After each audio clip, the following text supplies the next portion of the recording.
Hi guys, for today's video, ipapakita ko sa inyo yung pinatubo kong munggo. Ayan na siya, igigisa lang natin siya. Namiss ko kasi magkain ng ganito, kaya nagpatubo ako. Na guys, this is na guys. This is with the white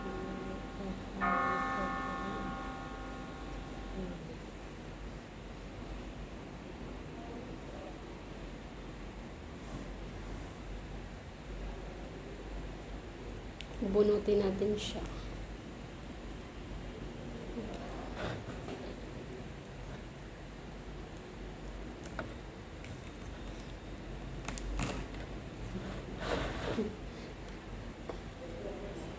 Ito na siya.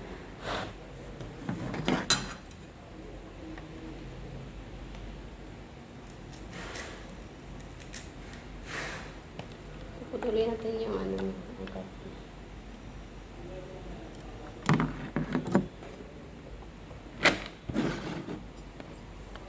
Marami na siya. Matigas din pala siya ng ano. Kailangan ikakat siya ng dito.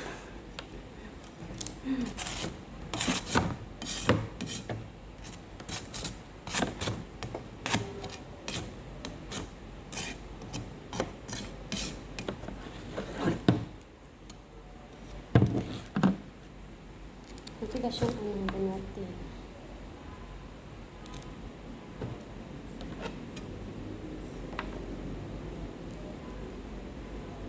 Yung dating ginawa namin na ganito, ano lang, parang di putol-putol lang namin, di namin ginamitan ng kutsilyo.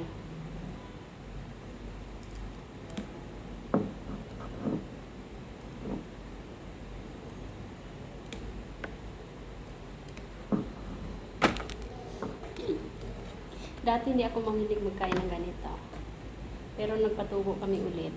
Nung nagpatubo kami first time, ginisa lang namin siya. Masarap pala siya. Dati ayaw ko ng lasa niya. Pero masarap pala siya. Bubunante. Hindi na tayo magtanim ng halaman dito.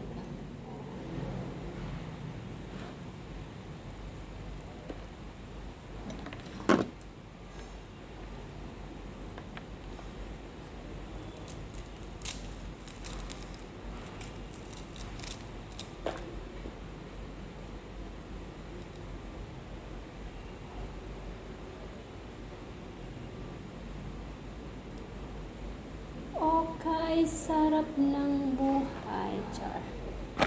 Kung siya'y aking nalalanghap, akala ko ang mundo ay wala nang katapusan. At nang ako ay magising sa kasalanang nagawa, kinabukasan ko ay nawala. Pangarap ko'y di naabot dahil sa bawal na gamot. Walang pinagsisi. 3 days siya to pinatubo or 4 days. I'm not sure. But I think 3 days lang siya.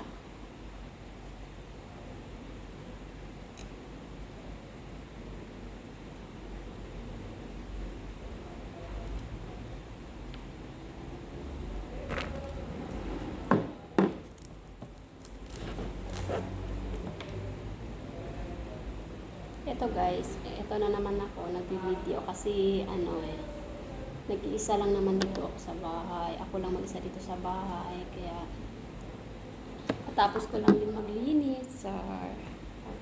Tapos ko lang maglinis. Kaya ito, pinivideo ko yung yung pinatubo kong munggo. I'm so proud. Proud. Saan ako proud? Dahil lang sa munggo.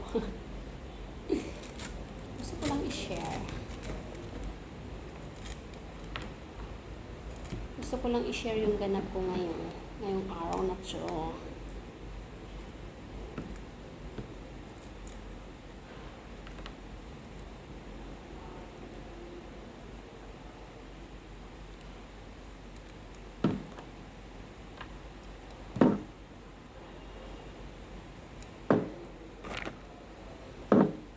naman kasing ano eh.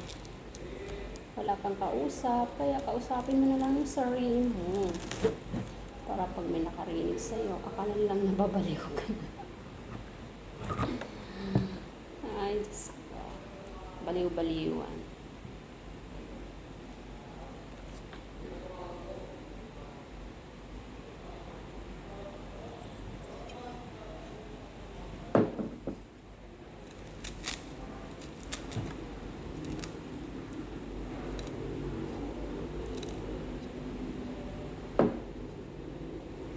Kada naubos yung tubig niya dati, dinadagdagan ko lang siya. Tapos pag-check ko naman, wala na naman tubig. Sabi ko, bakit kaya?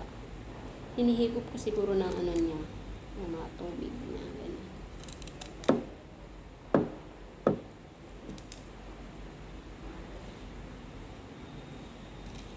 Try niyo magpatubo ng ganito. Hindi niyo na kailangan bumili pa sa palengke.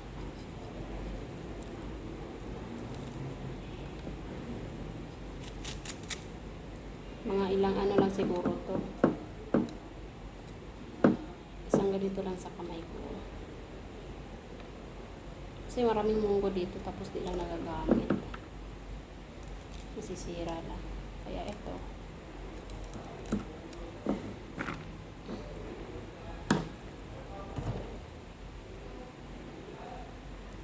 E di lulutuin natin siya.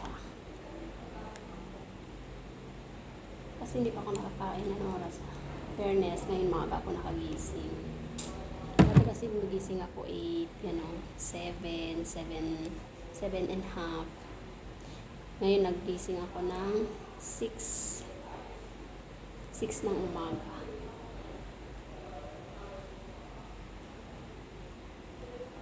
Kasi hindi na ako makatulog ulit. Tapos mamaya, pag mag-EML na naman ako.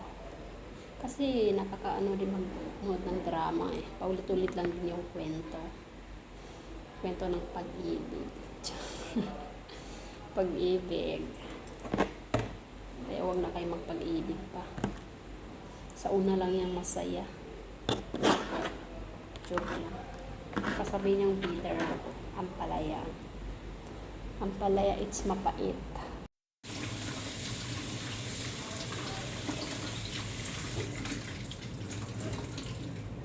Ito, inugasan ko na siya.